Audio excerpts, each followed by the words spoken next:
Des champignons 100% martiniquais et comestibles, c'est le projet que Jean compte bien concrétiser. Tu te dis, mais c'est incroyable. La Pleurotus jamor, une variété que l'on trouve à l'état sauvage sur l'écorce des arbres en Martinique. Au départ, ce sont des champignons qui dégradent le bois, qui recyclent le bois pour faire de l'humus, etc.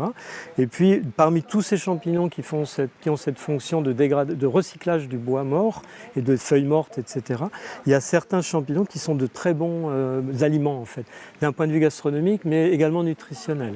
D'autres champignons sont à l'étude, cette fois-ci à l'échelle microscopique. Pour cela, des prélèvements sont effectués dans la terre des exploitations agricoles. Nous avons collecté donc des racines de canne à sucre et de cacaoyer. La présence de ces champignons en quantité serait vue comme un indicateur de la bonne santé pour ces exploitations. Ça peut montrer qu'une canne à sucre qui est cultivée de façon à bas intrants, voire en agriculture biologique, présente une richesse et une quantité de champignons bénéfiques supérieure à une canne à sucre conventionnelle. Ces passionnés du champignon sont réunis au domaine de l'Émeraude pour partager leurs travaux à l'occasion du projet Myconova. Nous nous trouvons en pleine forêt, donc au Morne Rouge, et il est important pour nous de pouvoir, lorsque nous faisons une action au Parc naturel régional de la Martinique, que le public puisse toucher du doigt tout de suite ce dont on parle.